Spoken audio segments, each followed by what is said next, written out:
unmute yourself, Andy. Hi, Frank. Can you hear me? Andy, yeah, good. Can hear. Good morning to you. Nice Sunday morning. Your questions long or his answers long?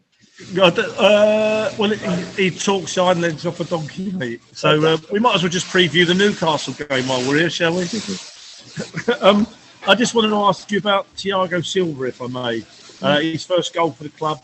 You made him captain at least until Jorginho came on, and the look of delight on his face when that goal went in just says a lot about him. And I just wonder if you could just talk to us about him, please. I know we've spoken about him, but with reference to tonight. Yeah, I mean, I knew the player he was when he came here because of the career he's had.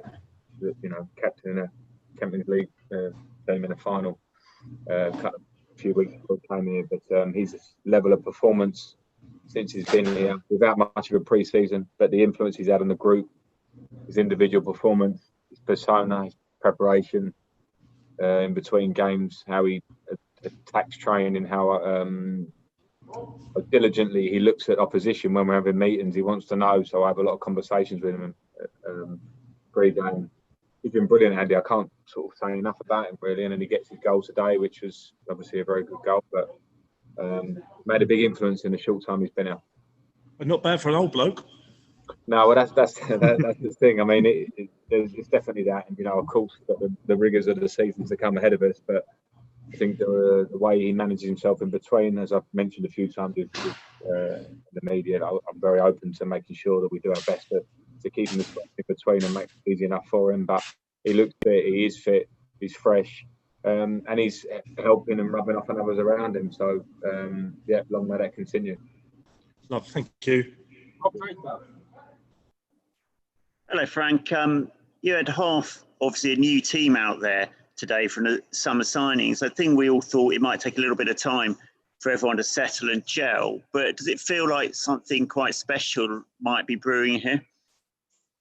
Yeah, I don't know. I mean, I'm not sure anybody gets time. Jump back a few weeks after Southampton, and people were looking at where we were at, and people were very quick to look at goals conceded or not getting the wins. I think people expected it to actually happen very quickly, if I'm honest, and I didn't. And we had some injuries, and we had the idea of people coming in and how can we work to get better very quickly. And I think now with the performance today, it's the best performance of the season for sure in complete terms. And we're in a good place, but the level that's been set by Liverpool and City in the last few years means you have to be in that good place every game and every week, and that's the gap that we have to close. So I certainly won't jump ahead of myself, albeit I'm very pleased with a lot of the signs from today. Hi Frank, thanks for your time. I'm just wondering about how much the influence of Hakim Ziyech has already given you that extra edge. Just if you could talk about that a little bit, please. Yeah, I mean, he's been he has given us an extra edge and a different threat. I've spoken about it before with him, but I think he's been out of football for a long time, so I think it's really impressive how quickly he's hit the ground running. He gives us a different style in terms of the left foot off the right side for us. Not something we've had much of in recent years. The ability to find the last pass or the last cross and make assists to break teams down that have a low block. I think we saw that today. We clearly saw that today. And his personality is rubbed off. I keep talking about personality. I think it's a huge thing in football. And the signings that we've brought in, a lot of them are bringing in a lot on and off the pitch, and that's important. And his confidence that he exudes and how much he wants to receive the ball and be the important player that makes that assist has been a big plus. I'm going to do two more, and then we're going to do a quick Monday. Start with Ollie Harbard and then Mike Waters to finish this section. Hi Frank, congratulations on the win. I just wanted to ask you about N'Golo Kante. Obviously last season was such a frustrating one for him with the injuries. Having him fit and available for every game so far, has that felt almost like a new signing for you? Because he's obviously such a crucial player to this team.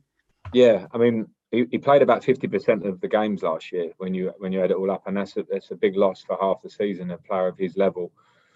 So I made a big step to try and manage his training and games and making sure that we attempt to keep him as fit and ready for games as we can. He's shown in the last couple of games that he's played that he's N'Golo Kante. His attributes are incredible.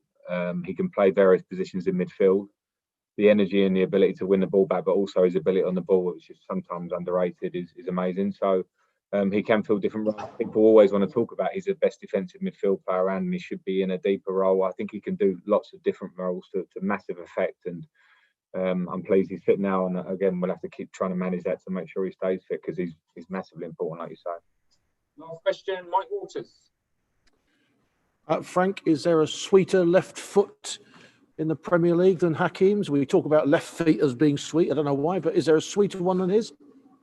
Well, I don't know. There's some great left-footed players in the Premier League. Gareth Bale is been one of the best players, I think, in world football for the last 5-10 years, and I think he's back here now. And you see quality left-footed players, and there is something sweet about them. Generally, I think we always kind of think that as a cultured idea. When you see someone that can find a pass who's a lefty, we tend to see that. But he's brought a different element to our game.